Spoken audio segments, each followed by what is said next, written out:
Hey, welcome to Nick and Friends. I'm Nick Polidor, and today I'm here with Beth Friend.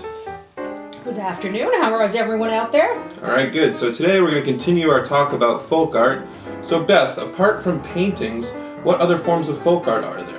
Well, there's a little bit of everything, but I thought it might be fun for the readers to see what children did back in this period we're talking about, which is after the American Revolution through about the mid-1800s. And one thing that's kind of interesting is on Sundays, children weren't allowed to play a lot of games outside. You went to church in the morning, it was very serious. The only toys you were really allowed to have were things called Sunday toys that were either very passive or had a religious overtone. And something like that would be, you can see over here, is this Noah's Ark. And there could be endless games with all of the, lining the animals up 2 by 2. You got Noah in there, you could have endless playing around with that. And some of the Noah's Ark sets would have over 100 sets of animals, which, if you're inside all day, probably would give you a certain amount of fun to have with it. It's interesting, in none of the sets are there unicorns. And the mythology that comes with that is that when God commanded all the animals to come and get on the ark, the unicorns were off playing and being frivolous. They didn't hear the call, so they didn't get on the ark. So that's why we don't have any unicorns. But that's just a piece of mythology. Yep. Children also could play with something as calm as this little horse here, rolling it back and forth.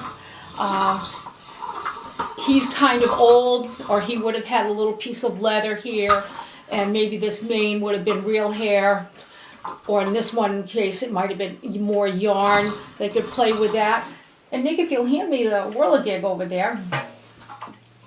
This is called a whirligig for the reason that you can sit and whirl his little arms around.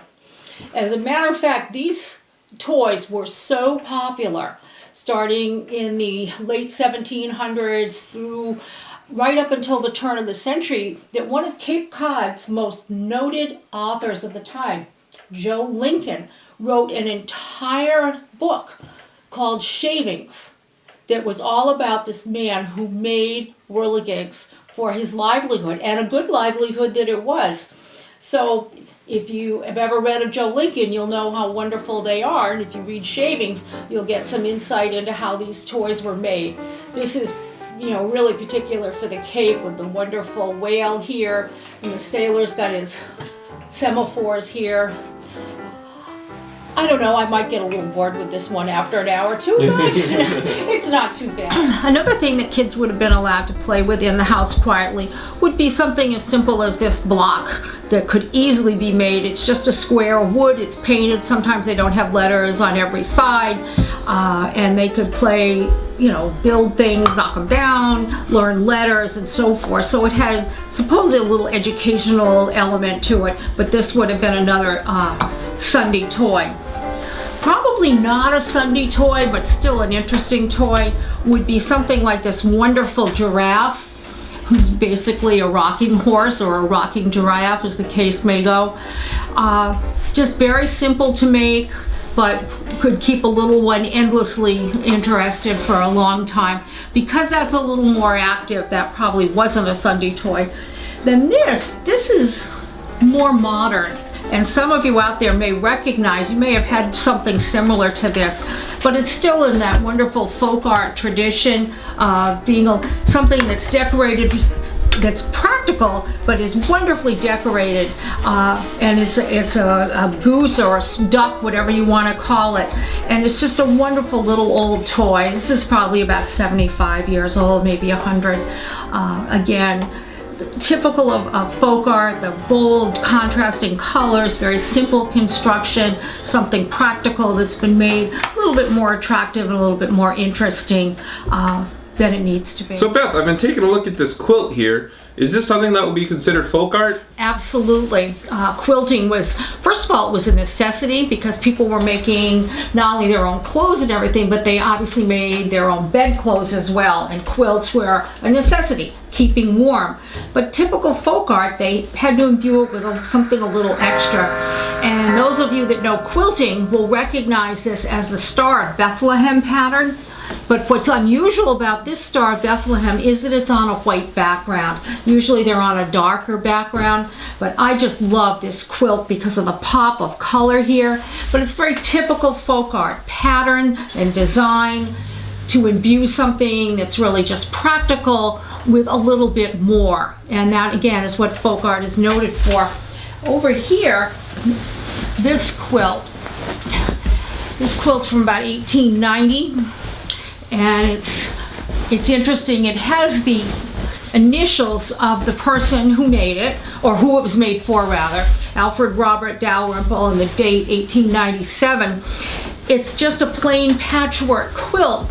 But again, I got the story from this, and when you get the background on something, it's called provenance. And the provenance on this is that this woman made it during a very cold winter. Her husband was ill, and she felt he needed to have more than just one or two quilts. So she worked on this while she sat with him. And giving something a story like that makes it even more precious. And again, it's pattern and form, pops of color, making something ordinary into something much more than it needed to be. It could have just stayed this color, but she chose this. And then finally is this quilt, which is from, again, 1800s. And you can see on this, it is signed by all of the people that worked on it, which really brings it home and personalizes it in that beautiful old script that unfortunately we don't learn anymore and probably couldn't write anyway.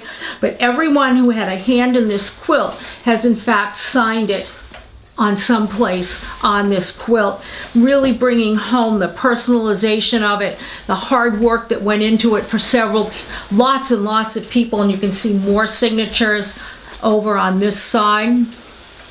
So again, a practical object that's made a little bit more than necessary, and then the provenance, getting history and background on it. I have all of these signatures. Now you'll notice that this quilt has a flaw in it. It has a stain. But that's what happens when you're over a couple hundred years old. You don't necessarily look as good as the day you were made. Doesn't detract that much from the value of the quilt. Some people would not want a quilt that had any flaws in it.